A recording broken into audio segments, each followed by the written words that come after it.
Hello students, welcome करती हूँ मैं आपका मेरे यूट्यूब चैनल फ्री गाइड पर। और जैसा कि आप सभी ने रिक्वेस्ट की थी कि मैथ्स में रीड के प्रीवियस ईयर क्वेश्चंस की एक सीरीज़, तो इस वीडियो में मैं वही डिस्कस करने वाली हूँ। एकदम एंड तक बने रहना और बिना किसी टाइम वेस्ट के हम स्टार्ट करते हैं। तो सबसे फर्स्ट क्वेश्चन हमें दे रखा है factor of expression x³ - 2x+1। Hindi medium वाले भी हिंदी में पढ़ सकते हैं, ठीक है। अब यहाँ ध्यान से देखना, यहाँ पर क्यूब लिख रखा है तो आप इसे क्वाड्रेटिक इक्वेशन समझ के एकदम फैक्टराइज मत कर देना। यहाँ पर क्यूब लिख रखा है तो क्या करेंगे हम, ऑप्शन से वैल्यू पुट करेंगे। x-1 दे रखा है मतलब x की वैल्यू 1 होगी। अगर यहाँ पर 1 रखेंगे तो 1 का क्यूब -2 इंटू 1 + 1, तो आंसर क्या आएगा 1 - 2 + 1। तो आप देखेंगे तो तीनों कैंसिल होके आंसर क्या आ जाएगा हमारा 0। 1 + 1 2 होता है और 2 - 2 0। तो मतलब 1 रखने पर 0 बन रहा है, तो मतलब x = 1 इसका एक फैक्टर है। और ये माइनस के इधर आएगा तो x - 1 = 0, ये इसका एक फैक्टर है। तो ऑप्शन ए करेक्ट हो जाएगा। सिंपल, ये तो आसान था। उसके बाद हम चलते हैं हमारे नेक्स्ट क्वेश्चन के ऊपर। नेक्स्ट क्वेश्चन में ध्यान से पढ़िएगा। The solution of the equation this, मतलब x की इसमें वैल्यू निकालनी है, सिंपल सी बात है। तो इन दोनों में से अगर हम 2 को कॉमन ले लेंगे, देखो अपन को है ना, सब है ना कॉपी पेन मतलब ऐसे लिखने का नहीं होता है, कुछ ऐसे मन में सॉल्व करने का भी होता है। तो अगर हम इसमें से 2 कॉमन ले लें तो अंदर यहाँ पर भी 1 बचेगा और यहाँ भी 1 बचेगा, और वो 2 इस 0 के नीचे जाके मतलब कुछ इसका फ़ायदा है नहीं, तो 0 में 0 बन जाएगा इधर, वो 2 कैंसिल हो गया। फिर हम इनका एलसीएम लेंगे, तो एलसीएम में हम नीचे इन दोनों को मल्टीप्लाई करते हैं और ऊपर इन दोनों को ऐड कर देंगे, क्योंकि 1 और 1 ही दे रखा है। अब इन दोनों को मल्टीप्लाई करेंगे, वो भी डायरेक्ट उधर 0 में जाएगा, तो हमें वो भी लिखने की ज़रूरत नहीं है। डायरेक्ट हम क्या लिख सकते हैं, 2x - 6 + 3x - 4 एलसीएम लेने के बाद, ठीक है, बराबर में 0। चलो खैर, मैंने जिनको बताया है, जिनको समझना हो गया समझ गए होंगे, जो नहीं समझे उनके लिए लिख देती हूँ मैं। 3x - 4 और इधर 2x - 6 हमने एलसीएम लिया, और हमने इधर क्या किया था, 2 कॉमन ले लिया था, ठीक है। 2 कॉमन लेने के बाद अंदर 1 और 1 बचा, इतनी बात तो समझ आ गई। 1 और 1 बचने के बाद हमने एलसीएम लिया, जिसमें ये दोनों हमने मल्टीप्लाई किए और ऊपर इन्हीं दोनों को हमने ऐड कर दिया, ठीक है। अब ये 2 और नीचे के ये दोनों जो हैं वो अगर उनको इक्वल के इधर भेजें तो 0 हो जाएगा, ठीक है। रहेगी हमारे पास सिर्फ ये वाली इक्वेशन। तो 2x + 3x यानी 5x और -6 और -4 यानी -10 बराबर 0। इसमें से देखेंगे तो आप 5 कॉमन आ रहा है, x - 2 बराबर 0। 5 भी उधर चला जाएगा तो x की वैल्यू क्या आ जाएगी, 2। x यहाँ पर हमारा आंसर 2 हो जाएगा। तो option D is correct. I hope आपको समझ आया होगा कि कैसे मैंने इसको सॉल्व किया है। x की वैल्यू 2 आ जाएगी, और ये बेसिक सा है, एलसीएम से हम इसे सॉल्व कर सकते हैं, ठीक है। उसके बाद अगला क्वेश्चन, अगर आपने मेरी पहले वाली वीडियो देखी है जिसमें मैंने आपको फार्मूलाज बताए थे, तो उसमें प्रोबेबिलिटी का मैंने ये क्वेश्चन सेम आपको कराया हुआ है। जिन्होंने देखी है वीडियो उनको पता होगा। प्रोबेबिलिटी ऑफ हैविंग 53 ट्यूसडेज की प्रोबेबिलिटी क्या होगी एक ऑर्डिनरी ईयर में। ऑर्डिनरी ईयर यानी जिसमें 365 डेज गिवन हो हमें। 365 डेज का एक ईयर होता है, तो ऑर्डिनरी ईयर हो गया। अब देखो 52 वीक्स, उसको अगर हम 7 से मल्टीप्लाई करें, क्योंकि एक हफ्ते में 7 दिन होते हैं, तो हमारे पास निकल के आता है 364। अब 364 डेज एक साल में, कंफर्म है कि इन 364 डेज में 7 वीक तो मतलब सॉरी 7 डेज वो भी 52 वीक्स के आएंगे ही आएंगे, है ना। उसके बाद लास्ट एक दिन बचेगा जो इसमें इंक्लूड नहीं हो रहा है, +1। तो वो एक दिन कुछ भी हो सकता है, Monday, Tuesday, Wednesday, Thursday, like कुछ भी हो सकता है, हमें नहीं पता। तो ट्यूसडे होने की क्या प्रोबेबिलिटी होगी, number of favourable outcome upon total number of outcome. Tuesday एक बार आ रहा है और टोटल डेज कितने होते हैं, 7, मंडे से संडे तक, कि वो एक दिन कुछ भी हो सकता है ना। तो आंसर क्या आ जाएगा इसका, ए ऑप्शन करेक्ट हो जाएगा, 1/7। इसका मैंने और अच्छे से एक्सप्लेन वो फॉर्मूला वाली वीडियो थी उसमें कर रखा है, ठीक है। आई होप आपको समझ आया होगा, और नहीं समझ आया तो आप एक बार के लिए मतलब ये याद रख सकते हैं कि अगर ऑर्डिनरी ईयर में पूछा जाए 53, चाहे यहाँ ट्यूसडे लिखा हो, मंडे लिखा हो, कुछ भी लिखा हो, अगर 53 का पूछा जाए और ऑर्डिनरी ईयर में पूछा जाए तो 1/7 होगा। और यही सेम क्वेश्चन लीप ईयर के लिए आ जाए, ऑर्डिनरी ईयर के लिए नहीं आए, तो ऑप्शन बी 2/7 होगा। सिंपल। अब हम चलते हैं हमारे अगले क्वेश्चन पे। अगला क्वेश्चन हमें क्या बोल रहा है, ज़रा सब शांति से पढ़ेंगे। देखो, बहुत बार ऐसा होता है कि हमें ऑप्शन के साथ ही क्वेश्चन को सॉल्व करना होता है, उसको पूरा ए से लेके जेड तक सॉल्व करने की ज़रूरत ही नहीं पड़ती है, ऑप्शन से इजीली सॉल्व हो जाता है। Denominator of a rational number, rational number क्या होते हैं, जिन्हें हम p/q की फॉर्म में लिख सकते हैं, फ्रैक्शन में लिख सकते हैं। एक्सीड्स इट्स न्यूमरेटर बाय 8, एक रैशनल नंबर में 2 होते हैं, ऊपर वाला न्यूमरेटर, नीचे वाला डिनोमिनेटर। तो बोल रहा है कि जो डिनोमिनेटर है, जो नीचे वाला है, वो ऊपर वाले से 8 अधिक है, मतलब ये 8 इससे अधिक है, इसमें +8 करेंगे p में तो q आ जाएगा। अब ये केवल इसकी पहली लाइन पढ़ के ही अगर हम ऑप्शन देखें तो ऑप्शन ए में 13 में 8 ऐड करने पर 21 आ रहा है। बाकी यहाँ पर उल्टा सीधा हो गया, डिनोमिनेटर में 8 घटाने पर 13 आ रहा है, तो ये तो होगा नहीं, इधर भी घट रहा है और इधर साथ में भी अगर 8 ऐड करें तो 15 आना चाहिए।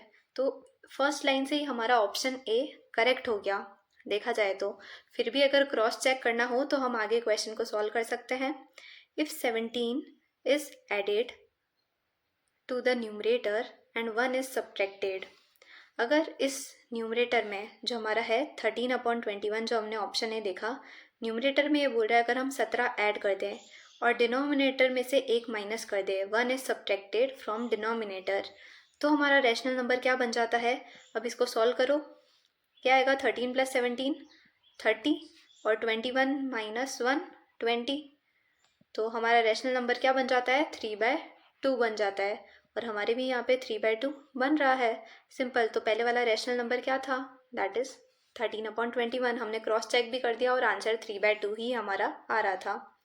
तो सिंपल था। आई होप आपको समझ आ गया होगा। अब हम चलते हैं हमारे नेक्स्ट क्वेश्चन पे। नेक्स्ट क्वेश्चन, किसी किसी का ऐसे परसेंटेज और ये देखकर ही दिमाग ख़राब हो जाता होगा मेरा भी हो ही जाता है, क्योंकि मतलब थोड़ा यूँ मुझे भी लगता है कि यार ये क्या ही आ गया है। पहले वाले क्वेश्चन तो ठीक थे, लेकिन सिंपल है। ये दिखने में अपन के माइंड सेट ऐसा बना हुआ है कि अपन को खतरनाक लगते हैं, पर इतने एक्चुअल में होते नहीं हैं। अभी देखो, आपके सामने ही अपन बैठ के एक साथ सॉल्व करेंगे। The simple interest on a sum of money. Simple interest में मैंने आपको फॉर्मूला क्या बताया था सिंपल इंटरेस्ट का, पिछली वाली वीडियो में बताना ज़रा। PRT/100 बताया था मैंने आपको, जिसमें P होता है प्रिंसिपल, R यानी रेट यानी दर, T यानी टाइम, समय। ठीक है। तो simple interest on a sum of money, simple interest के बारे में बोल रहा है फॉर 5 ईयर्स, 5 साल बाद ये सिंपल इंटरेस्ट अपने प्रिंसिपल का 3/5 हो जाएगा, बिकम्स 3/5 ऑफ द प्रिंसिपल। तो देखो, हमें ना ये पढ़ के इक्वेशन बनानी आनी चाहिए। The simple interest on the sum of money, sum of money यानी P, और सिंपल इंटरेस्ट यानी नॉर्मल I लिख सकते हैं। ये जो सिंपल इंटरेस्ट है on a sum of money for 5 year, 5 साल बाद, ये अपने प्रिंसिपल का 3/5 हो जाएगा 5 साल बाद। यही लिखा है, ज़रा पढ़ना अच्छे से। जो सिंपल इंटरेस्ट है वो 5 साल बाद 3 × 5 हो जाएगा अपने प्रिंसिपल का। फर्स्ट लाइन में यही लिखा है और वो मैंने इक्वेशन में लिख दिया।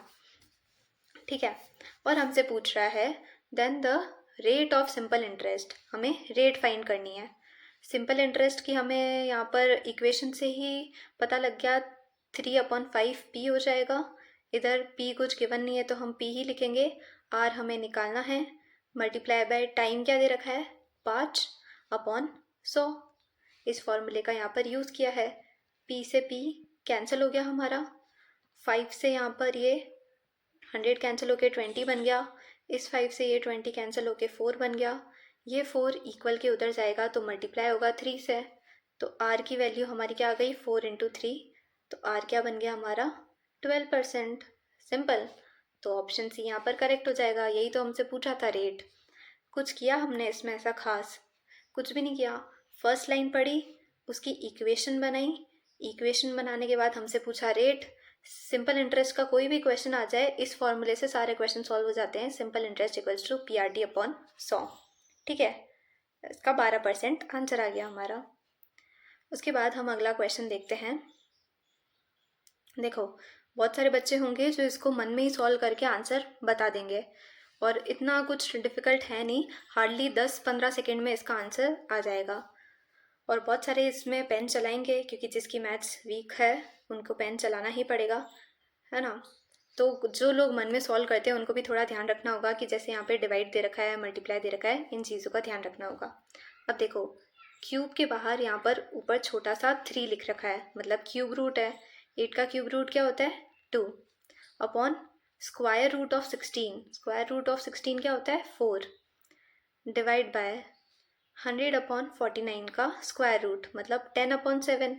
100 का 10 होता है, 49 का 7 होता है, multiply by cube root of 125। Cube root of 125 क्या होता है? 5 होता है। सिंपल आ गया। उसके बाद यहाँ से इसको काटेंगे तो 2, 1/2 बना। इधर डिवाइड का मल्टीप्लाई करेंगे तो इधर 7/10 हो जाएगा, रेसिप्रोकल हो जाएगा, मल्टीप्लाई बाय 5। 5 को इस 10 से कट करेंगे, 2 आएगा, तो 7/4 बच गया। 7/4 ही हमारा क्या हो जाएगा? आंसर हो जाएगा। सिंपल। तो 93 का बी ऑप्शन यहाँ पर करेक्ट हो गया। आई होप इसमें इतना कुछ लगाना नहीं था, नॉर्मल कैलकुलेट ही करना था, तो हो गया होगा। अब अगला क्वेश्चन देख के वापस कुछ लोगों का दिमाग खराब होगा। मैं बता रही हूँ, मेरा भी होता है। ऐसे कोई वो बात नहीं है कि भाई हाँ तोप होते हैं टीचर, ये वो कुछ नहीं होता है, उनका भी थोड़ा ऐसा हो जाता है। लाइक मैं बड़े टीचर्स का नहीं बता रही हूँ, मैं मेरा बता रही हूँ। अभी मैं खुद भी स्टूडेंट ही हूँ, ठीक है। If 75 is added to 75% of a number, the same number is obtained, then that number is. अब देख के दिमाग खराब हो गया कि भाई क्या बोल रहा है। यहाँ पे कुल मिला के हमें इतना पता लगा किसी नंबर की बात हो रही है, जो नंबर हमें पता नहीं है और वही निकालना है। तो जो निकालना है हम उसे क्या मान लेंगे? x मान लेंगे, ठीक है। x चलो हमारा नंबर है। अब हम वापस से क्वेश्चन पढ़ते हैं। इफ़ 75 इज एडेड, 75 ऐड करना है। किस में ऐड करना है? 75% ऑफ अ नंबर। जो नंबर हमने x माना उसके 75% में। इस x का 75% क्या होगा? यही होगा। उसमें अगर हम 75 ऐड कर दें तो हमें वापस वही नंबर मिल जाता है, the same number is obtained. तो हमें वापस x ही मिल जाता है। तो अब बताओ x की वैल्यू क्या होगी? अब देखो, आप ही के सामने क्वेश्चन पढ़ा, क्वेश्चन का मतलब समझा के हमने ये इक्वेशन बना दी। अब इस इक्वेशन में हमें x की वैल्यू निकालनी है। सिंपल।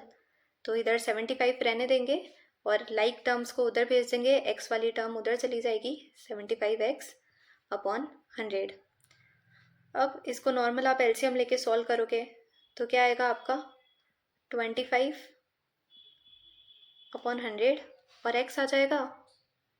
बताओ, यही आएगा ना? इसका एलसीएम लोगे भैया आप। एलसीएम लेने पर क्या आएगा? अपॉन में 100, ऊपर 100x माइनस 75x। तो 100 में से 75 गए तो 25x बचा हमारे पास अपॉन 100। इस 25 से इस 100 को काटेंगे तो 4 आएगा, ये 4 उधर जाएगा तो मल्टीप्लाई में हो जाएगा। x की वैल्यू 75 इंटू 4। 75 इंटू 4 क्या होता है बताना ज़रा? 4 से मल्टीप्लाई करेंगे, इधर आएगा 300, ठीक है। तो ऑप्शन ए हमारा यहाँ पर क्या हो जाएगा?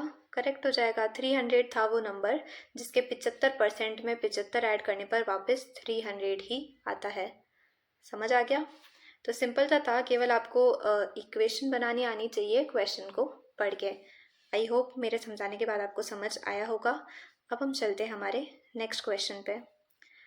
नेक्स्ट क्वेश्चन वापस कुछ लोग तो इसको मन में ही सॉल्व कर लेंगे, कुछ लोगों को पेन उठाना पड़ेगा। तो हम पेन उठा ही लेते हैं, ज़्यादा दिक्कत नहीं होगी, क्योंकि बहुत सारे जो थोड़े ओवर होते हैं वो ऐसे मन में सॉल्व करके फिर गलत आंसर टिक करके आ जाते हैं बहुत बार। तो एक बार कंफर्मेशन के लिए हम पेन से सॉल्व करके निकाल लेते हैं। अब देखो, यहाँ पर 3 लिखा है शॉर्ट में, मतलब छोटे में, तो क्यूब रूट है। 8 का क्यूब रूट क्या होता है? 2। तो यहाँ तो 2 आ गया और नीचे 216। 216 किसका क्यूब होता है? 6 का।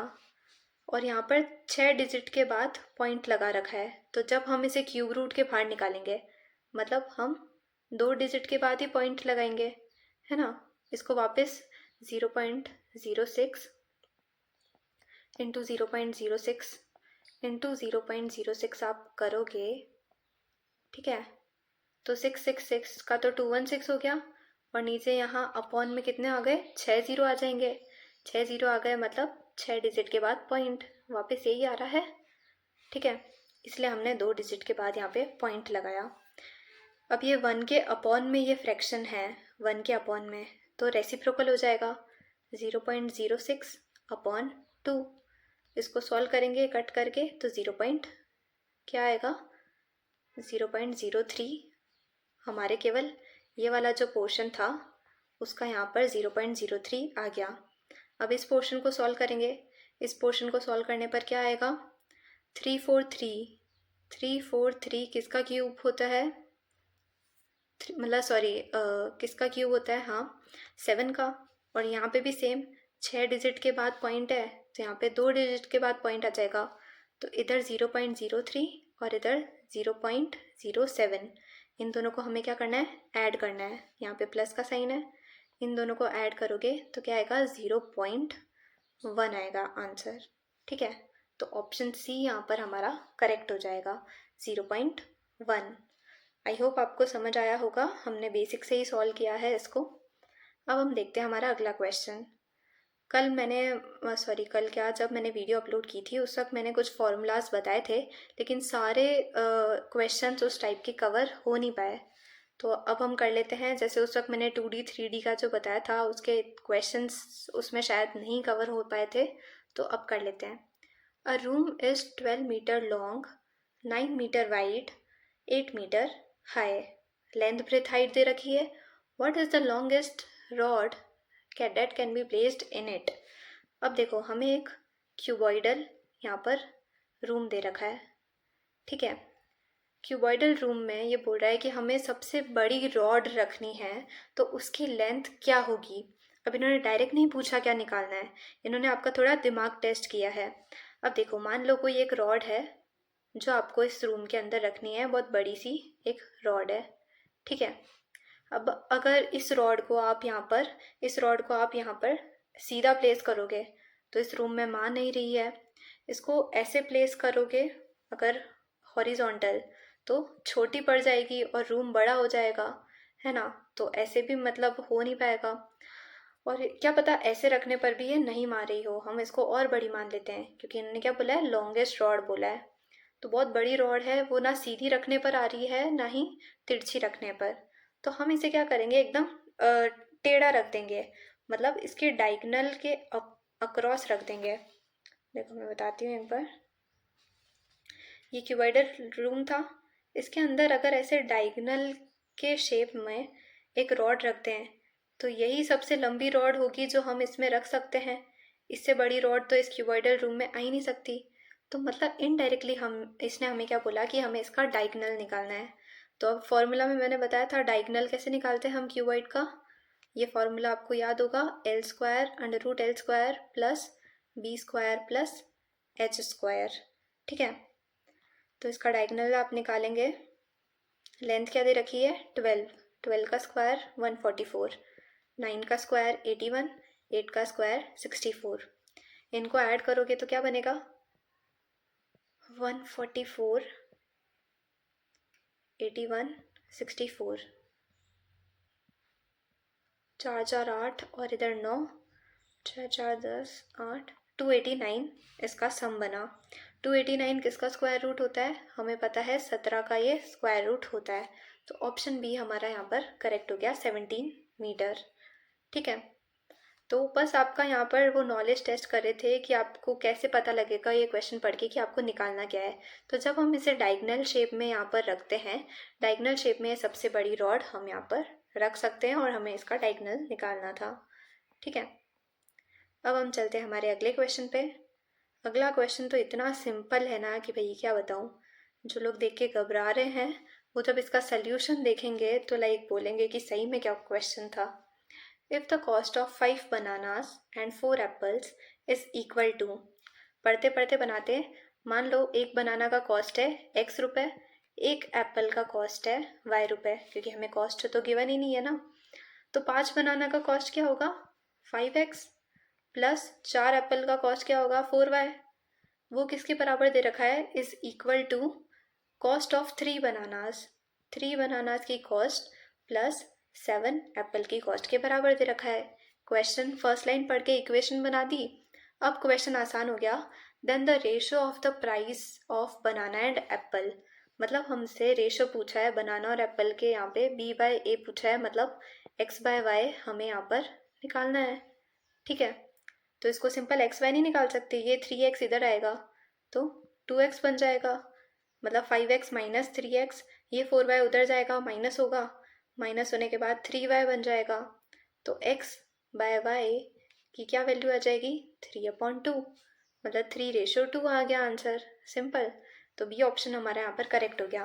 अब जो जो इसको देख के डर रहे थे, बताओ इजी निकला या नहीं निकला, इजी निकला ना।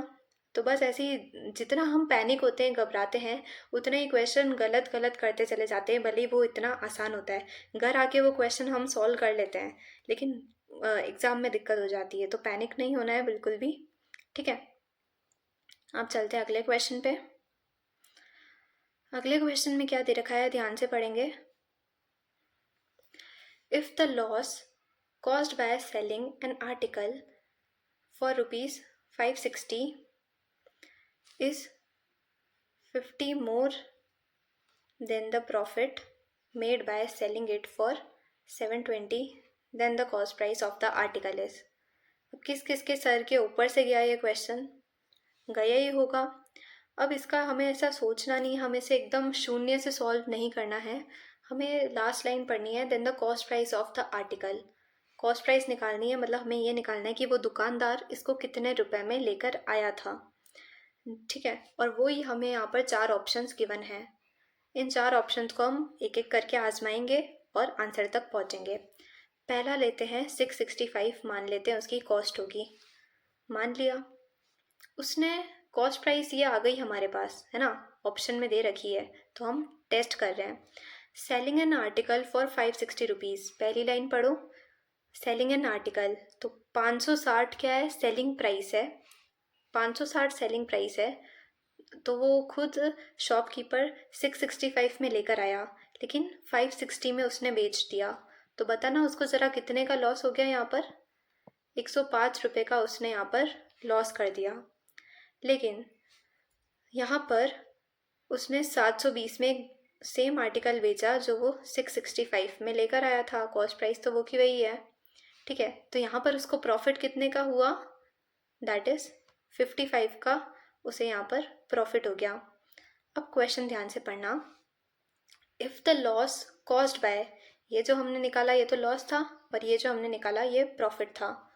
Loss caused by selling an article this is 50 more than, मतलब लॉस जो है वो 50 ज़्यादा है किससे, profit made by selling the article at 720 rupees, मतलब इससे ये 50 ज़्यादा है ना। ये 105 है और ये 55 है, इसमें 50 जोड़ोगे तो 105 ही आएगा, 50 ज़्यादा निकला, मतलब हमारा यहाँ पर ऑप्शन ए ही क्या हो गया, करेक्ट हो गया। हमने यहाँ पर ज़्यादा कुछ मातापची नहीं की, ऑप्शन लेके चले। ऑप्शन में हमें कॉस्ट प्राइस दे रखी थी उनकी 665, पहला ऑप्शन लेकर चले। पहले उसने 560 में बेचा, हमने उसका लॉस निकाल दिया। बाद में उसने 720 में बेचा, तो हमने उसका प्रॉफिट निकाल दिया। लॉस और प्रॉफिट का रिलेशन आपको क्वेश्चन में दे रखा है कि 50 अधिक है, जो उसको हानि हुई है वो 50 रुपये ज़्यादा है जितना उसको प्रॉफिट हुआ है उससे। तो ये सही में 50 ज़्यादा निकल रहा है, तो सेटिस्फाई हो रही है इक्वेशन, 50 ज़्यादा निकल रहा है, तो ऑप्शन ए जो हमने लिया था वही हमारा करेक्ट हो गया। ठीक है, तो इतना पैनिक नहीं होना है। और ये तो भाई इतना आसान क्वेश्चन आ गया है कि क्या बताएं, बहुत ही आसान क्वेश्चन है, देखना ज़रा ध्यान से। इसको तो मैं नहीं बताऊँ तो भी आप कर लेंगे, ट्राई करो खुद से एक बार वीडियो पॉज करके, बाकी मैं कराती हूँ। In the given figure the lines XY and MN intersect at O point if POY, ये POY हमें क्या दे रखा है, 90 डिग्री दे रखा है सॉरी, एंड A/B 2/3 दे रखा है, हमें C वाला एंगल क्या करना है, यहाँ पर फाइंड करना है। ठीक है, अब देखो ये अगर हमें 90 दे रखा है POY, तो हम POX बता सकते हैं। POX भी हमारा क्या होगा, 90 डिग्री होगा। और A/B, ये इन दोनों का रेशो हमें दे रखा है 2/3, मतलब 2x और 3x हम मान सकते हैं। और इनको जोड़ने पर हमारा क्या आ रहा है, 90 डिग्री आ रहा है। देखो वापस से, A यहाँ पर है और B यहाँ पर है। ठीक है, इन दोनों का रेशो दे रखा है, तो 2/3 है, तो मैं A को 2x मान सकती हूँ। ठीक है,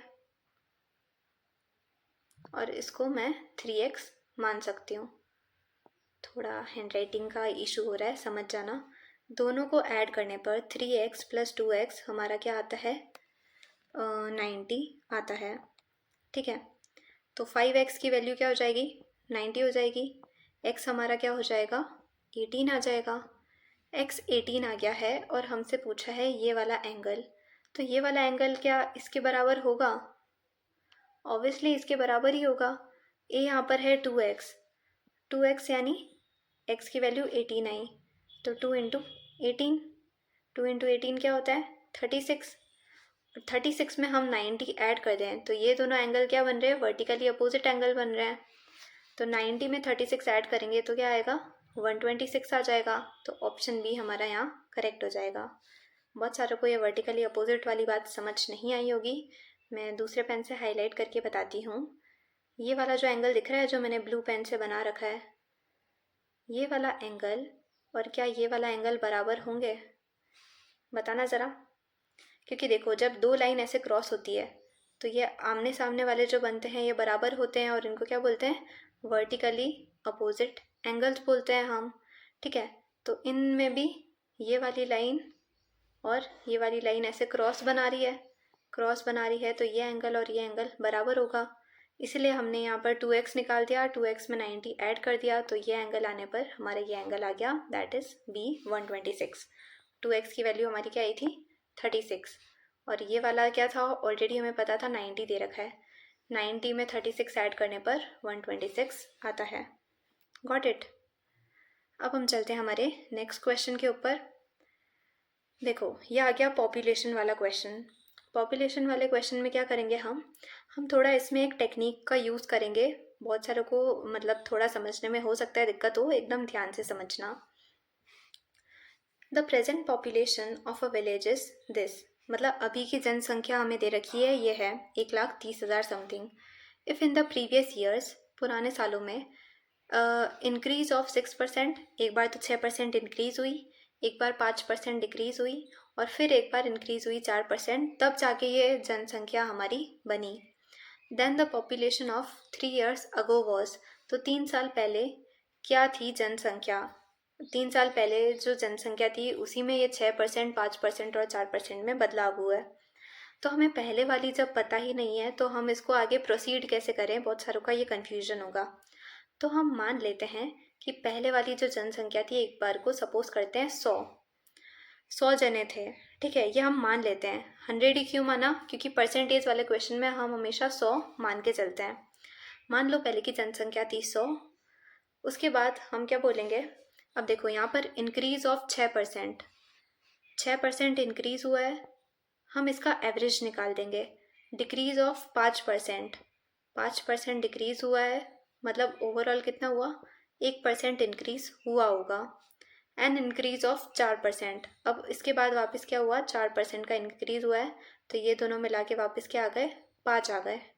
ठीक है, जहाँ इंक्रीज़ है वहाँ पॉजिटिव साइन लगा दो, +6, इधर डिक्रीज ऑफ 5 -5, वापस इंक्रीज ऑफ 4 +4। इसको आप सॉल्व करोगे तो आंसर क्या आएगा आपका, 5 ही तो आएगा। ठीक है, ओवरऑल चेंज आया है 5% इंक्रीज का। अब हम मान के चले कि पहले वाली जनसंख्या 100 है, अब ये 100 जो है उसमें 5% अगर इंक्रीज हो जाती है तो 100 का 5% कितना होता है, दैट इज 105 होता है। ठीक है, तो मतलब 3 साल बाद जनसंख्या क्या हो गई, 105 हो गई। और इसी 105 की वैल्यू हमें क्वेश्चन में क्या दे रखी है, 1,30,910, ये हमें दे रखी है। ठीक है, तो 105 की वैल्यू अगर हमें ये दे रखी है और हमें निकालनी है प्रेजेंट पॉपुलेशन, मतलब सॉरी 3 साल पहले की पॉपुलेशन जो हमने 100 मानी थी वो यहाँ पर क्या होगी। तो अगर मैं इसका इसमें डिवाइड कर दूँ तो कितने पे मल्टीप्लाई करने पर ये आएगा, उसी सेम को हम 100 से मल्टीप्लाई कर देंगे। ठीक है, तो 1,30,000, ये थोड़ा सा पेन यहाँ पे गड़बड़ कर रहा है, 910।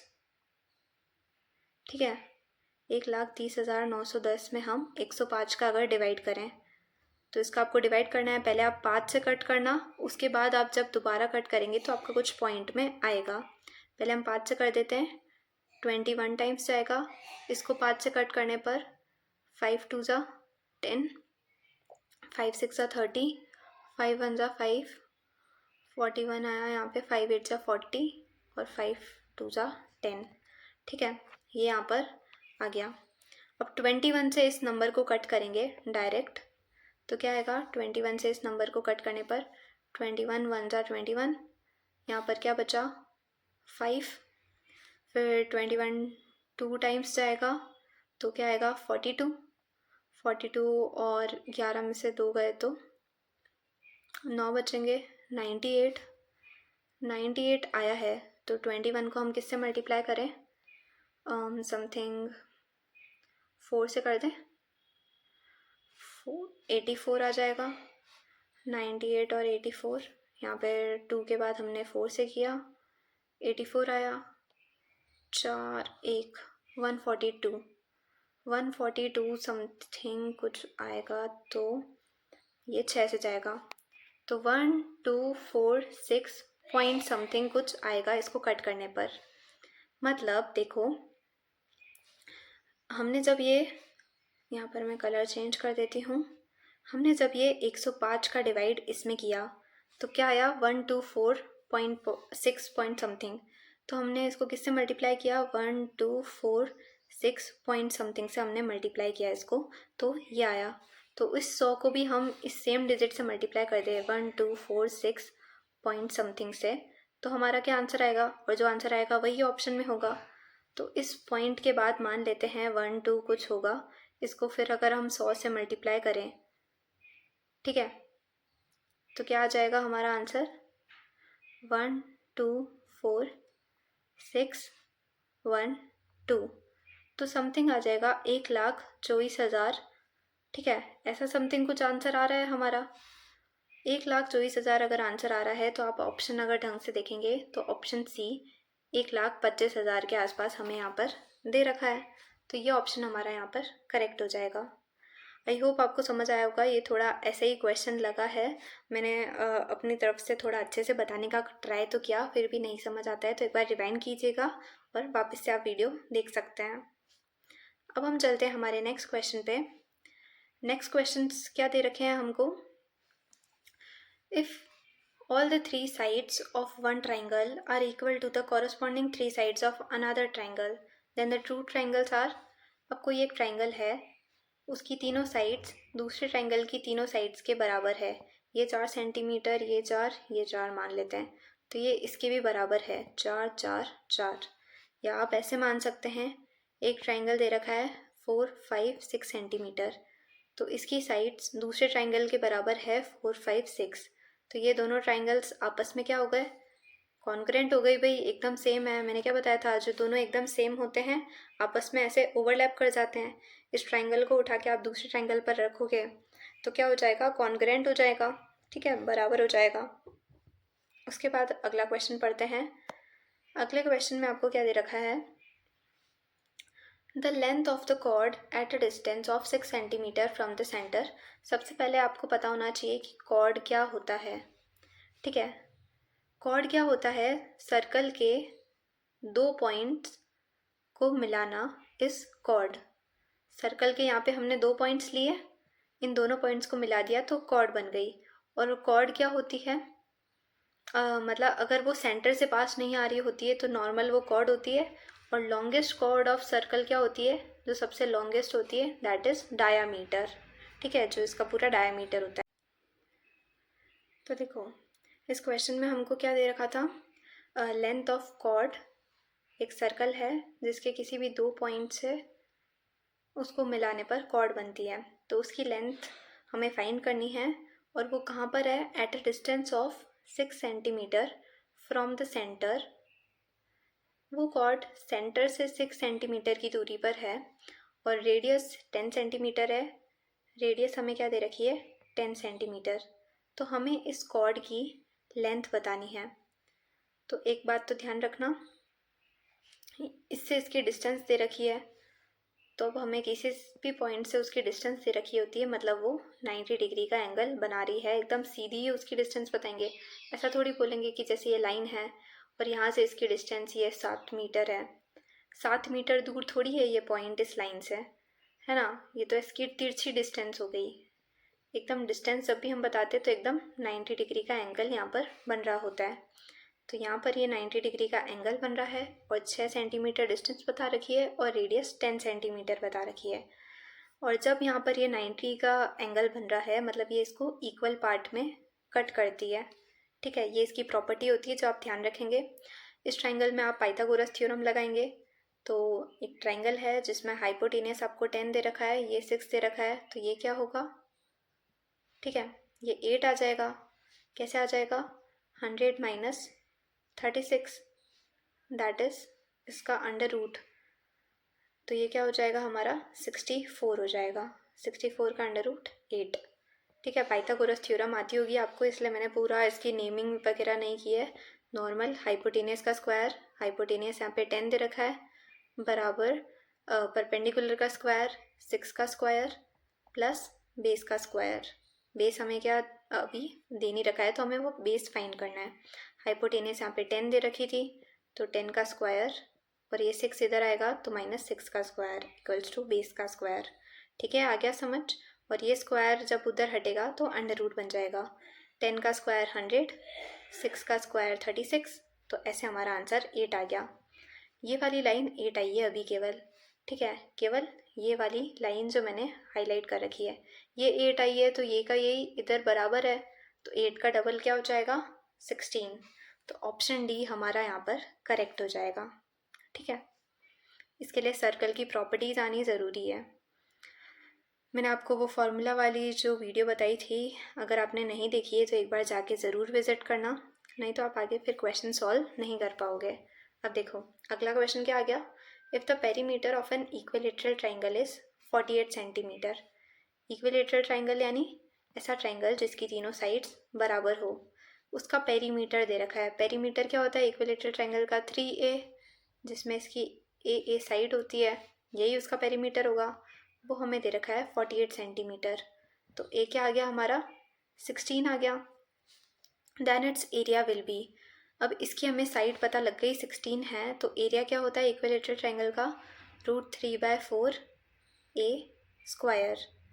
तो √3/4 ए यहाँ पर 16 है, तो 16 × 16। 4 से काटेंगे एक 16 को तो 4 आएगा, 16 4 जा 64, तो ऑप्शन ए 64√3 यहाँ पर आंसर हो जाएगा, सेंटीमीटर स्क्वायर, है ना। बढ़िया, समझ आ गया। उसके बाद next question, if the lengths of diagonals of a rhombus are this and this. एक रोम्बस है, उसके डायगोनल्स की आपको लेंथ दे रखी है। डायगोनल्स कैसे बनते हैं, ऐसे ही बनते हैं, तो उसकी लेंथ दे रखी है। Then its perimeter will be, तो उसका पेरीमीटर क्या होगा। पेरीमीटर निकालने के लिए हमें सबसे पहले तो उसकी साइड पता होनी चाहिए। और एक रिलेशन कल मैंने आपको फॉर्मूला में बताया था, वहाँ पे स्टार मार्क भी कर रखा था। क्या था वो स्टार मार्क वाला फॉर्मूला, 4a², स्पेशली ये रोम्बस के लिए था। 4a² बराबर d1 का स्क्वायर प्लस d2 का स्क्वायर। d1 d2 क्या है भाई, डायगोनल्स है रोम्बस के, दोनों डायगोनल्स। तो यहाँ दोनों डायगोनल्स हमें क्या दे रखे हैं, 10 और 24। तो D1 हो गया 10 और D2 हो गया 24 और A यहाँ पर रोम्बस की साइड हो गई। तो इस फॉर्मूला में हम रखेंगे D1 का स्क्वायर यानी 100 प्लस 24 का स्क्वायर क्या होता है 576। तो इधर क्या हो जाएगा 676। इस 4 से इसको कट करेंगे तो क्या आएगा हमारा आंसर 4 1 जा 4 2 4 6 जा 24 और 4 9 जा 36। तो ये जो आंसर आया है वो ए स्क्वायर का आया है। तो ए का आंसर क्या हो जाएगा, इस पे अंडर रूट लगाना पड़ेगा। 169 का अंडर रूट क्या होता है 13। तो 13 इसकी साइड आई है अभी। अब हमें निकालना है पेरीमीटर। तो पेरीमीटर में हम क्या करेंगे, सिंपली 4 से मल्टीप्लाई कर देंगे क्योंकि रोम्बस की चारों साइड बराबर होती है। 13 इंटू 4 क्या होता है 52। तो ऑप्शन सी हमारा यहाँ पर करेक्ट हो जाएगा। ठीक है। सो आई होप आपको अभी तक का सेशन अच्छा लगा है। अगर अच्छा लगा है तो ज़रूर इसे लाइक कीजिएगा और अपने दोस्तों के साथ भी शेयर करना। ठीक है, अगले क्वेश्चन पे चलते हैं। ये वाला मैंने क्वेश्चन जानबूझ के लिया है क्योंकि इसका फॉर्मूला मैंने उसमें नहीं बताया था वीडियो में। ये एक फॉर्मूला मिसिंग हो गया था। ठीक है, फॉर्मूला क्या होता है ध्यान रखना, जैसे वो नहीं होता MDH। तो MDH में यहाँ पर मसाले नहीं हैं, ध्यान रखना। MDH बराबर हम लिखेंगे MDH। इतना समझ आ गया। नीचे आ जाएगा W और इधर भी W। अब ये मैंने क्यों लिखा है बताती हूँ, शांति रखो। देखो यहाँ पर इतना लिखने के बाद हम क्या करेंगे, यहाँ 1 लिखेंगे, यहाँ भी 1 लिखेंगे, यहाँ भी 1 लिखेंगे, यहाँ पे हम 2 लिखेंगे, 2 2 और इधर भी 2। इतनी बात समझ आ गई। अब M का मतलब है मैन। M का क्या मतलब होता है कि कितने लोगों ने काम किया। D का मतलब होता है डेज, कितने दिन में काम किया। H का मतलब आवर्स यानी कितने घंटे में काम किया। और W यानी जो काम किया है वर्क। ठीक है, इधर भी सेम वही होगा। आपको हमेशा 2 सिचुएशन यहाँ पर गिवन होगी और कभी आपको आवर्स गिवन ना हो तो आप H यहाँ पर कैंसिल भी कर सकते हैं। ठीक है, अब क्वेश्चन कैसे आता है कि आपको यहाँ पर दे रखा होगा कि चलो 10 आदमी, यहाँ पे मेंस दे रखे होंगे 10 आदमी 4 दिन में कोई काम करते हैं। फिर आपको बोलेगा वही सेम काम इतने आदमी कितने दिन में करेंगे। तो आपको जो लिखा है ना क्वेश्चन में वही सेम काम का मतलब क्या है कि हमारा जो W1 है और जो W2 है वो बराबर हो गया क्योंकि सेम काम की बात हो रही है। तो ये दोनों यहाँ पर कैंसिल हो जाएंगे। फिर हमारा क्या रह जाएगा, ऊपर केवल MD और इधर भी MD रह जाएगा। ठीक है, और इधर 1 और 1। इतनी बात समझ आ गई। अब हम क्वेश्चन पढ़ते हैं। आई होप आपको फॉर्मूला याद हो गया होगा। अब हम देखते हैं क्वेश्चन। अंडर स्वच्छ भारत मिशन 20 वॉलंटियर्स यानी हमें यहाँ पर मैन दे रखा है 20 man can clean their village in 8 days। 8 दिन में वो अपने विलेज को क्लीन कर सकते हैं। और आवर्स हमें यहाँ दे ही नहीं रखे हैं तो आवर्स हम कैंसिल कर देंगे। If village needs to be clean in 5 days, अगर उन्हें 5 दिन में काम ख़त्म करना है तो कितने मैन रिक्वायर होंगे। यहाँ पर ये मैन थे और इतने डेज में कर रहे थे। यहाँ पर मैन हमें गिवन नहीं है पर डेज गिवन है। तो नॉर्मल हमारी इक्वेशन बन गई। अब 5 से इसको कट करेंगे तो ये 4 टाइम्स 8 4 जा 32। तो कितने मैन चाहिएंगे हमें काम को ख़त्म करने के लिए 32। तो ऑप्शन बी हमारा यहाँ पर आंसर आ जाएगा। सिंपल। आई होप आपको वो MDH वाला कंसेप्ट समझ आ गया होगा, फॉर्मूला याद हो गया होगा। साथ के साथ क्या याद रखना है, MDH असली मसाले सच MDH। ठीक है, नेक्स्ट क्वेश्चन हम पढ़ते हैं। Rajan purchased 2 ceiling fans at ₹2500, out of which one fan was sold at 15% profit and other was sold at 8% loss. How much profit or loss percentage is obtained in whole transaction? तो देखो क्या करेंगे हम यहाँ पर। कोई है राजन, वो 2500 के 2 पंखे लेकर आया, सीलिंग फैंस लेकर आया। ठीक है, मतलब टोटल 5000 में वो सामान लेकर आया है। अब एक फ़ैन जो है जो 2500 का है, मतलब ये कॉस्ट प्राइस हो गई। और इस कॉस्ट प्राइस कैसे, मतलब उसने 15% प्रॉफिट पे बेचा, तो इसका 15% क्या होगा भाई? इसका 15% निकालोगे तो क्या आंसर आएगा? 15 5 75, 7 375।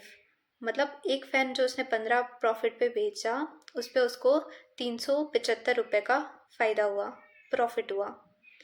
अगला फ़ैन जो 2500 का ही लेकर आया था सेम, वो उसने 8% लॉस में बेचा, तो इसका 8% कितना होगा? इसका 8% निकालोगे तो 8 5 40 और इधर 200, तो इतने का उसको यहाँ पर लॉस हो गया। 8% यहाँ पर लॉस हो गया, 200 रुपये का लॉस हो गया।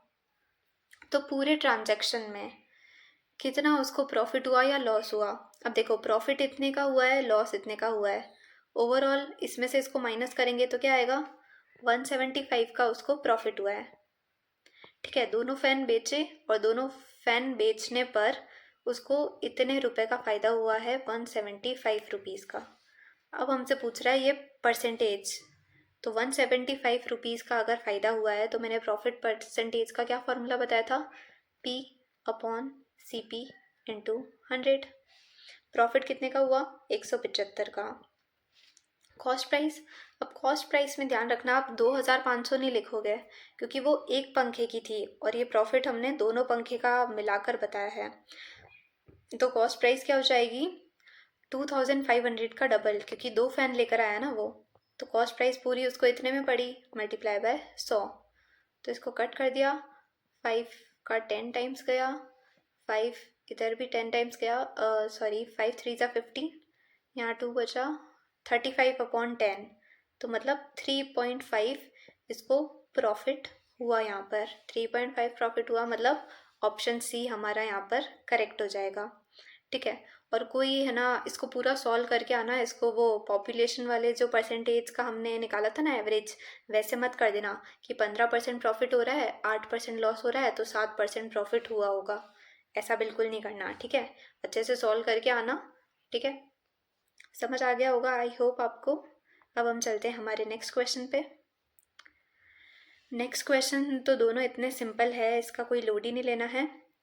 9a² minus 9ab minus 40b², factors of expression, इसके क्या फैक्टर्स होंगे? तो अब हम इसको क्या स्टार्टिंग से सॉल्व करने बैठेंगे? हम तो ऑप्शन लेकर चलेंगे। अब देखो, पहला ऑप्शन में a+b और a-b आ रहा है, तो इसकी क्या आइडेंटिटी होती है? a² minus b²। a का स्क्वायर यहाँ पर आ जाएगा 9a² और माइनस 25b²। तो यहाँ पर 9ab तो आया ही नहीं इसको सॉल्व करने पर, तो ऑप्शन ए तो हमारा यहाँ पर नहीं होगा, गलत हो गया। दूसरा ऑप्शन लेकर चलेंगे। दूसरे ऑप्शन में क्या है? 3a और 3a, जैसे हम ब्रैकेट को सॉल्व करते हैं नॉर्मल, वैसे ही कर रही हूँ। 3a और 3a, 9a²। 3a को 8b से किया, पहले हमने इसको इससे किया मल्टीप्लाई, अब इसको इससे कर रहे हैं 8b से, तो क्या आ रहा है? -24ab, -24ab आया। फिर 5b को 3a से करेंगे तो +15ab आया। इन दोनों को सॉल्व करोगे, -24 और +15 कितना बनेगा? -9ab, यही बनेगा जो हमें यहाँ पर चाहिए था। तो 9a² आया, -9ab आ रहा है, इतना तो करेक्ट है। फिर इस 5b को इधर करेंगे हम सॉल्व, तो 5 इंटू -8 यानी -40, -40b² भी हमारा यहाँ पर आ गया। मतलब ऑप्शन बी को सॉल्व करने पर ये पूरी इक्वेशन बन रही है, तो यही इसका एक फैक्टर होगा। तो यहाँ पर हमारा क्या हो गया? ऑप्शन बी यहाँ पर करेक्ट हो गया। आई होप आपको मतलब कैसे सॉल्व करना है वो समझ आया होगा। नेक्स्ट देखते हैं, the value of x² + 7x + 10 divide by this. अब देखो, इस पूरी इक्वेशन को अगर आप सॉल्व करोगे तो काफ़ी सिंपल दिख रही है, क्वाड्रेटिक इक्वेशन है। इसको सॉल्व करने पर आपके 2 फैक्टर आएंगे, x+5 और x+2। बेसिक है ये तो, इतना तो आपको आता ही होगा। इसको डिवाइड करना है x+2 से। x+2 से डिवाइड कैसे करोगे? डिवाइड करने पर ये तो कैंसिल हो गया, बचा क्या? x+5, तो ऑप्शन डी यहाँ पर करेक्ट हो जाएगा। अब जिनको समझ नहीं आया मैंने x+5 x+2 कैसे लिखा है, क्वाड्रेटिक इक्वेशन में क्या होता है, हम मिडल टर्म को स्प्लिट करते हैं। इस तरीके से स्प्लिट करते हैं कि इसको जोड़ने घटाने पर 7x आना चाहिए और मल्टीप्लाई करने पर 10 आना चाहिए। दो ऐसी संख्या है 2 और 5, इनको ऐड करने पर 7 आ रहा है और इनको मल्टीप्लाई करने पर 10 आ रहा है, इसलिए मैंने x+5 और x+2 यहाँ पर लिखा। ठीक है, अब हम चलते हैं हमारे नेक्स्ट क्वेश्चन पे। ये तो इतना बच्चों जैसा क्वेश्चन आ गया है, इसका तो आंसर आप खुद ही बता सकते हो। बताओ क्या होगा इसका आंसर। देखो, यहाँ जब भी फ्रॉम लिखा होता है, ध्यान रखना फ्रॉम जब भी लिखा होता है मतलब ये वाली जो संख्या है वो पहले आती है। तो 3xy plus 2y² minus 2x², इसमें से हमें क्या माइनस करना है, -5x², x² के नीचे ये x² लिखूंगी, प्लस 7y² माइनस 4xy। इसको हमें माइनस करना है इसमें से, तो हम साइन चेंज कर देंगे क्योंकि ब्रैकेट के बाहर माइनस होता है तो अंदर के साइन चेंज हो जाते हैं। अब यहाँ पर क्या बनेगा, 4 और 3 7xy, 7xy कहाँ दे रखा है, यहाँ दे रखा है, यहाँ भी दे रखा है, तो यहाँ -7 दे रखा है, तो बी ऑप्शन और डी ऑप्शन तो वैसे ही कट हो गए। ठीक है, ए और सी में से आंसर होगा हमारा। इधर y² में देखेंगे तो 2 - 7 यानी -5y², -5y² कहाँ दे रखा है, यहाँ दे रखा है, तो मतलब ऑप्शन ए हमारा यहाँ पर करेक्ट हो गया। हमने ये चीज़ सॉल्व भी नहीं की और डायरेक्ट आ गया, और इस चीज़ को सॉल्व भी क्या करते, दोनों में 3x² वैसे ही दे रखा था। ठीक है, तो ऑप्शन ए हमारा यहाँ पर करेक्ट हो गया। अब हम चलते हैं हमारे नेक्स्ट क्वेश्चन के ऊपर। ये भी काफ़ी सिंपल है, मैंने आपको बताया था ना एक्सपोनेंट्स वाला क्वेश्चन आता ही आता है।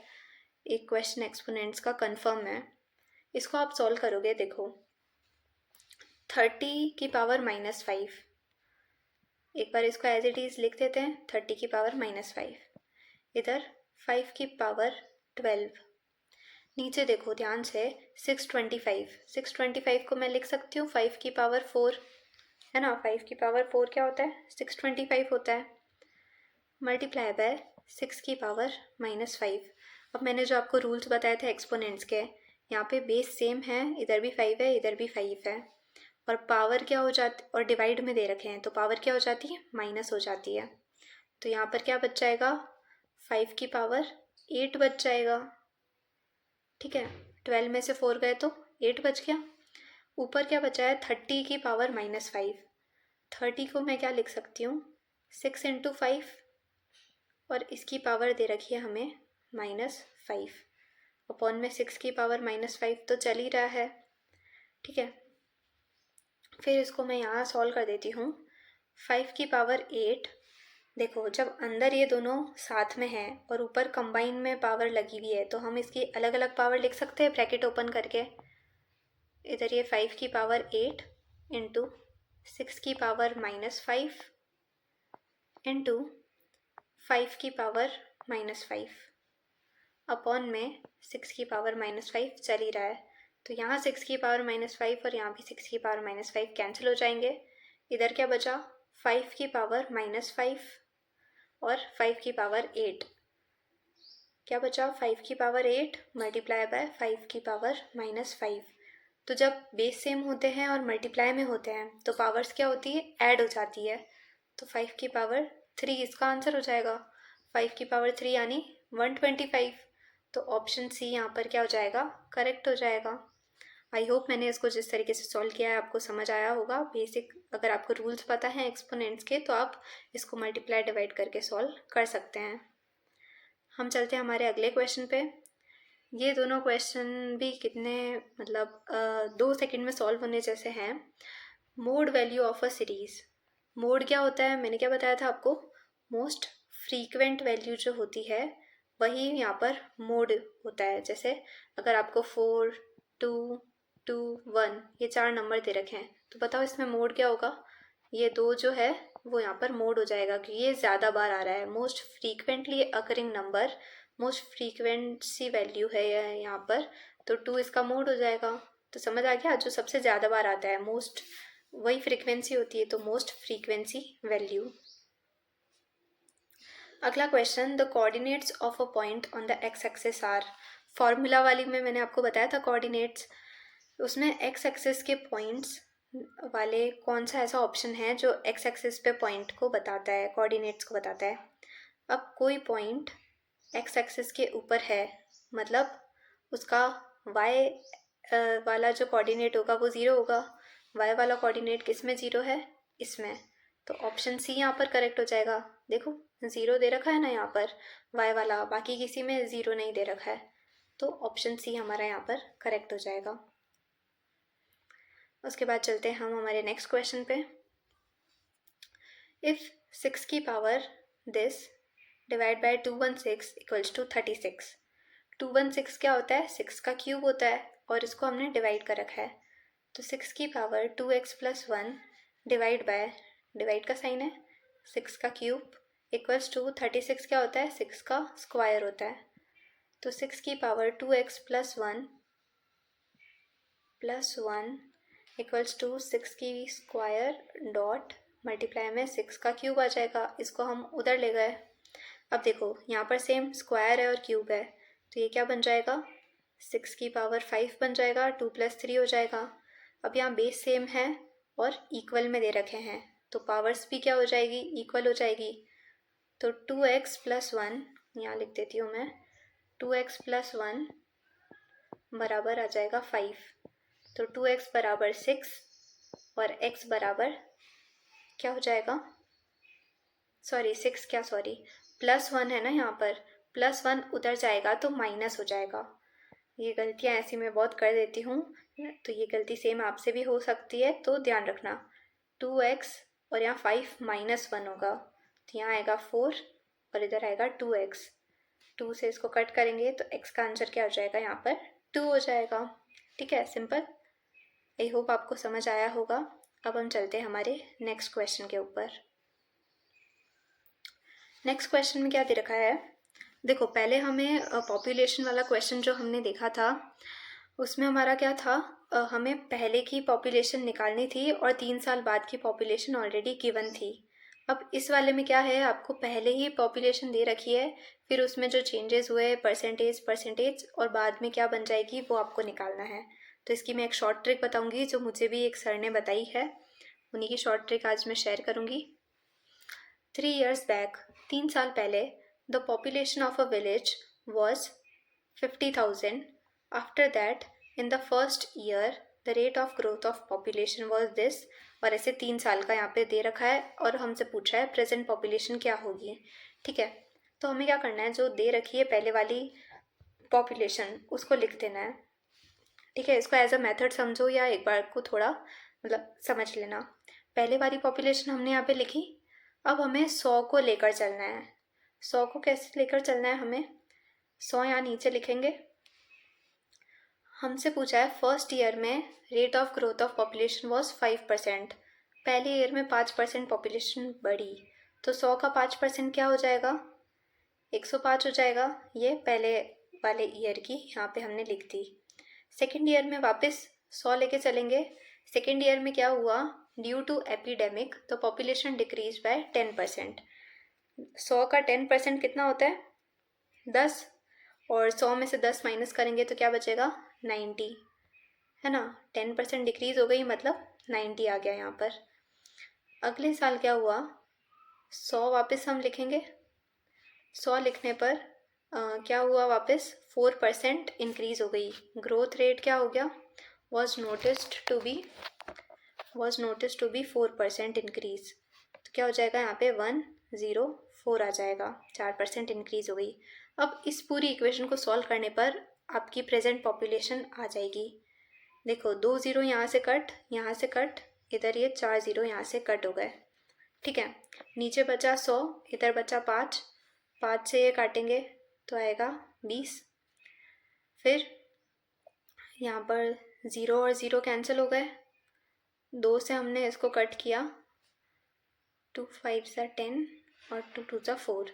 तो इन तीनों को अगर आप मल्टीप्लाई करोगे, 105 इंटू 9 क्या होता है, 105 को 9 से मल्टीप्लाई करोगे तो क्या आएगा 45, और यहाँ पे 9।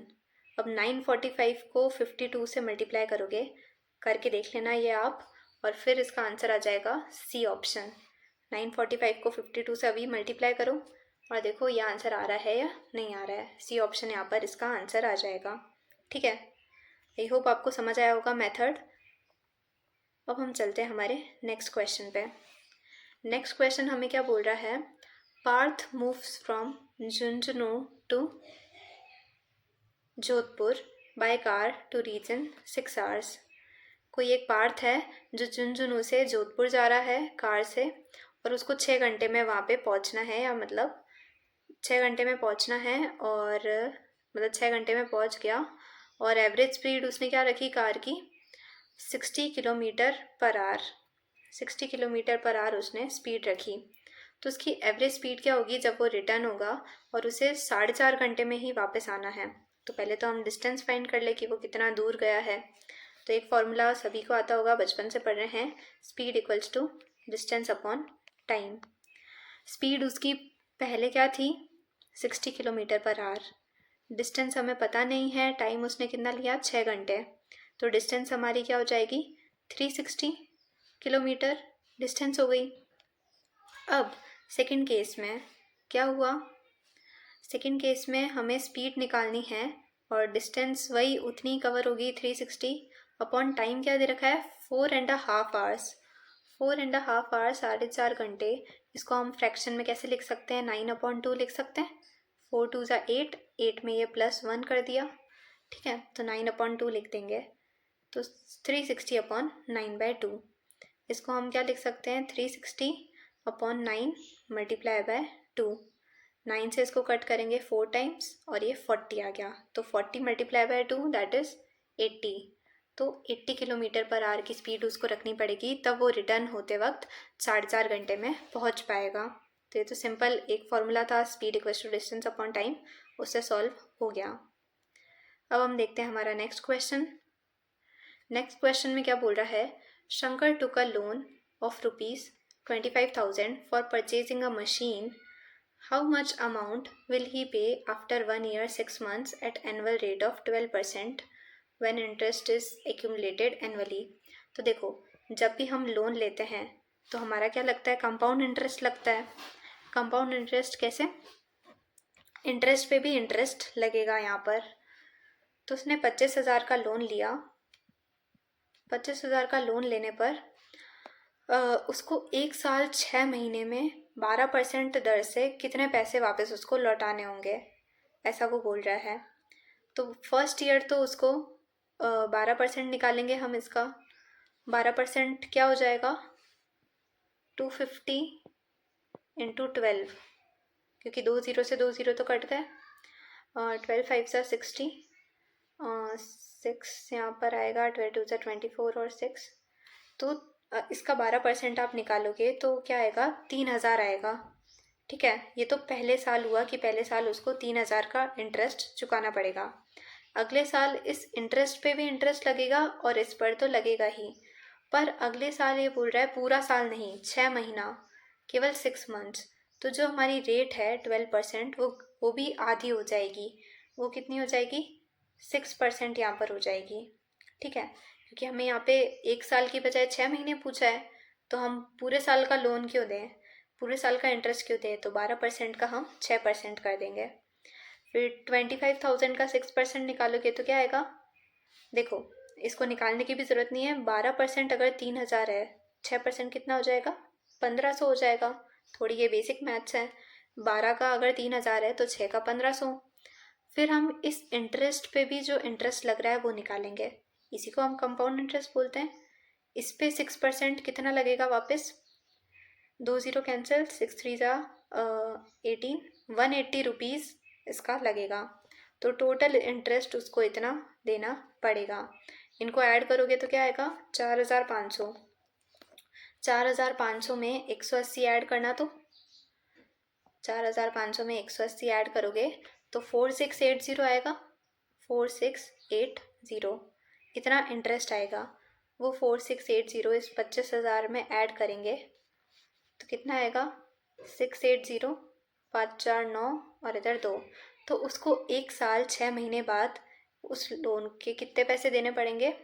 29,680। तो ऑप्शन डी हमारा यहाँ पर करेक्ट हो जाएगा। 29,680 रुपये उसको ब्याज के साथ देने पड़ेंगे, ठीक है, जो उसने 25,000 का लोन लिया था। आई होप आपको समझ आया होगा। अब हम चलते हैं हमारे नेक्स्ट क्वेश्चन पे। नेक्स्ट क्वेश्चन क्या बोलता है भाई? यहाँ पे सिंपल एक्स की वैल्यू निकालनी है। ये तो बहुत सिंपल है। देखो, पी और क्यू पैरेलल दे रखे हैं और ये आर लाइन उसे कट कर रही है, तो आर लाइन क्या हो गई हमारी? ट्रांसवर्सल हो गई। कॉरेस्पॉन्डिंग एंगल्स हमने पढ़े थे, ये 95 है, तो ये एंगल भी क्या हो जाएगा? 95 हो जाएगा। और इससे पहले वाला ऐसा एक क्वेश्चन आया था तो वर्टिकली अपोजिट एंगल पढ़े थे, तो ये 95 है, तो ये वाला एंगल भी हमारा 95 हो जाएगा, वर्टिकली अपोजिट एंगल। अब हम x निकाल सकते हैं क्योंकि ये पूरा हमें पता है 180 होता है और ये वाला हमें 95 दे रखा है। तो 95 + 30 125, इसको 180 में से घटा दोगे तो कितना आएगा? 55 आ जाएगा। तो ऑप्शन ए हमारा यहाँ पर करेक्ट हो गया। अब हम चलते हैं हमारे नेक्स्ट क्वेश्चन पे। नेक्स्ट क्वेश्चन क्या बोल रहा है, थोड़ा मैं इसको जूम कर देती हूँ। नेक्स्ट क्वेश्चन बोल रहा है, it is given that triangle A B C एक ट्राइंगल है, वो कॉन्ग्रुएंट दे रखा है एफ डी ई के। कॉन्ग्रुएंट यानी एक जैसा, एफ डी और ई ये कॉन्ग्रुएंट दे रखा है। एंगल बी 40 है, ये हमें यहाँ पर 40 दे रखा है। एंगल ए जो है 80 दे रखा है। यहाँ समझ जाना, थोड़ा मैंने 80 लिखा है। Which one of the following is true? और ए बी जो है, ये ए बी की लेंथ जो है वो 5 सेंटीमीटर दे रखी है। तो वही देखो, अगर ये इसके कॉन्ग्रुएंट है एफ डी ई के, तो ये भी 5 होगा, ये भी 40 होगा, और ये वाली जो एंगल है वो भी क्या होगी? 80 होगी, ठीक है। फिर वह बचा हुआ एंगल कितना बन जाएगा हमारा? 120 में से 180 में से 120 गए तो 60 बन जाएगा। अब which of the following is true पूछ रहा है, तो ऑप्शन ए देखेंगे, डी एफ बराबर 5 सेंटीमीटर। हाँ भाई, डी एफ बराबर 5 सेंटीमीटर है। एंगल एफ बराबर 60, तो एंगल एफ तो हमारा क्या है यहाँ पर?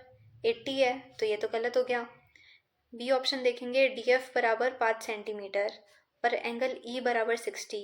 एंगल ई जो है वो हमें 60 दे रखा है यहाँ पर, तो हाँ यार यही वाला सही हो गया। तो ऑप्शन बी यहाँ पर हमारा करेक्ट हो गया। आई होप आपको समझ आ गया होगा। अब हम देखते हैं हमारा नेक्स्ट क्वेश्चन। ये भी एक काफ़ी इम्पॉर्टेंट फार्मूला है जो मैंने उसमें नहीं बताया था, मतलब आपको शायद पहले से आता होगा या अब सुन लें आप। क्या बोलता है, पहले तो आप क्वेश्चन पढ़ें। Dimensions of a cuboid, dimensions of a cuboid, length breadth height हमें दे रखी है। How many cubes of 6 centimetre can be placed in the cuboid? तो हम ऐसे कितने क्यूब्स कट कर सकते हैं जिससे कि वो क्यूबॉइड में आ जाएं 6 सेंटीमीटर के। तो जब भी हमें नंबर निकालना हो, नंबर ऑफ क्यूब्स, तो वो नंबर ऑफ क्यूब्स निकालने का क्या फॉर्मूला होगा? जो लार्ज वाले का वॉल्यूम है, कोई भी लार्ज वाला वॉल्यूम दे रखा हो हमें, चाहे क्यूब हो क्यूबॉइड हो, उसमें से स्मॉल वाले वॉल्यूम को हम डिवाइड कर देंगे, स्मॉल वॉल्यूम को। इस फॉर्मूला को नोट कर लेना, ठीक है। और वही फॉर्मूला हम यहाँ यूज़ करते हैं। लार्ज वाला वॉल्यूम क्या होगा? क्यूबॉइड का वॉल्यूम क्या होता है? Length into breadth into height, 60 into 54 into 30 upon small वाला वॉल्यूम। स्मॉल क्या है? क्यूब है, 6 सेंटीमीटर का, तो उसकी लेंथ ब्रेथ हाइट सेम होती है क्यूब की, तो वॉल्यूम क्या हो जाएगा? ए क्यूब हो जाएगा। 6 इंटू 6 इंटू 6, 6 से इसको कट करेंगे 10 टाइम्स, 6 से इसको कट करेंगे 9 टाइम्स गया, 6 से इसको कट करेंगे ये 5 टाइम्स गया। 9 5 सा 45, 45 इंटू 10 450। तो ऑप्शन सी हमारा यहाँ पर करेक्ट हो गया। हमने नंबर ऑफ क्यूब्स यहाँ पर बता दिए इस फार्मूला का यूज़ करके। 440 आ गया हमारा, सिंपल इजी था। अब हम देखते हैं हमारा अगला क्वेश्चन क्या बोल रहा है।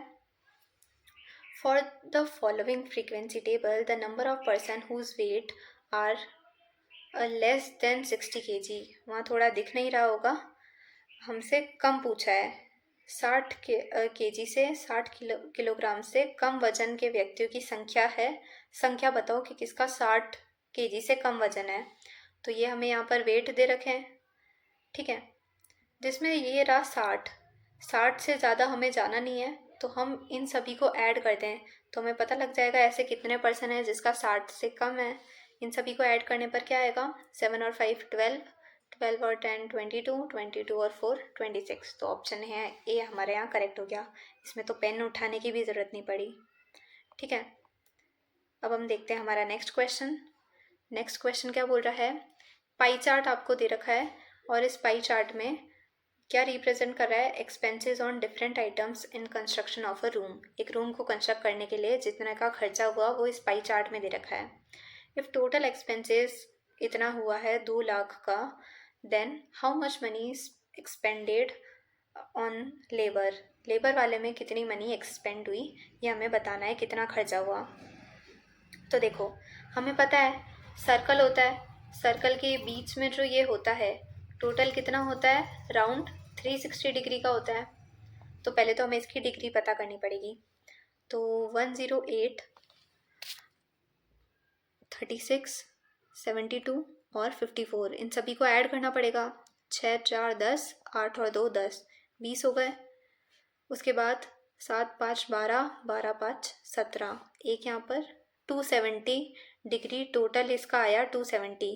तो ये बचा हुआ कितना हो जाएगा, 90 डिग्री हो जाएगा, ठीक है। याद रखना ये 90 डिग्री हुआ है, परसेंटेज नहीं है कि आप 2 लाख का 90% निकाल दो। बहुत सारों ने ऐसा सोचा होगा आप 2 लाख का 90% निकाल देते हैं वही आंसर होगा, पर नहीं, ये यहाँ पे आपको डिग्री दे रखी है। अब डिग्री दे रखी है 90, तो हम कैसे निकालेंगे, थीटा अपॉन 360 फॉर्मूला होता है theta upon 360 degree multiply by फिर जो आपको एक्सपेंडिचर दे रखा है 2 लाख का वो हम लिखेंगे। थीटा हमारे यहाँ पे क्या है, 90 डिग्री, तो 90 अपॉन 360 मल्टीप्लाई बाय 2 लाख, ठीक है। 90 से इसको कट करेंगे क्या आएगा, 4 से 2 लाख को कट करेंगे तो 5 बार 50,000 इसका आंसर आएगा, दैट इज़ ऑप्शन बी। ये फॉर्मूला आप ध्यान रखेंगे, थीटा अपॉन 360 करके आप इस फॉर्मूले का यूज़ करेंगे, ठीक है। आई होप समझ आया होगा। अब हम देखते हैं हमारा आखिरी क्वेश्चन, इसके बाद और क्वेश्चन नहीं है, वैसे भी लास्ट क्वेश्चन है। कोशिश करें आप इसको खुद से एक बार सॉल्व करने का, बाकी इसको मैं करा ही दूंगी यहाँ पे सॉल्व, और ऑप्शन से सॉल्व करने का ट्राई करेंगे। इसमें इक्वेशन बनाने की ज़रूरत नहीं है, इतना मैं हिंट दे देती हूँ। देखो आई होप आपने ट्राई किया होगा, मैं बता देती हूँ। अ bag contains 15 red balls, 15 red balls है और कुछ ग्रीन बॉल्स हैं, हमें पता नहीं है उसकी संख्या क्या है। If the probability of drawing a green ball को निकालने की प्रोबेबिलिटी 1/6 है, then the number of green balls is. तो बताओ उस थैले में कितनी ग्रीन बॉल्स होगी। ऑप्शन लेके चलते हैं, हमें ऑप्शन में नंबर ऑफ ग्रीन बॉल्स दे रखी है। अगर हम 5 लेके चलते हैं, मान लो 15 तो रेड बॉल्स है और 5 ग्रीन बॉल्स हम मान के चलते हैं कि ऑप्शन ए में दे रखी है। तो इसमें बताना ग्रीन बॉल निकालने की प्रोबेबिलिटी क्या होगी, 5/20, favourable outcome upon total outcome. Total outcome कितने हैं, 15 और 5 20, तो प्रोबेबिलिटी क्या आ गई 1/4, बट हमें क्वेश्चन में 1/6 दे रखी है, तो ऑप्शन ए तो नहीं होगा। ऑप्शन बी लेते हैं 4, 5 की जगह यहाँ पे हम लिख देते हैं 4 ग्रीन बॉल्स, ठीक है। अब 15 रेड बॉल्स है, 4 ग्रीन बॉल्स है, ग्रीन बॉल को निकालने की प्रोबेबिलिटी 4/19, 15 + 4 19, पर हमें तो यहाँ 1/6 दे रखा है, तो ऑप्शन बी भी हमारा नहीं होगा।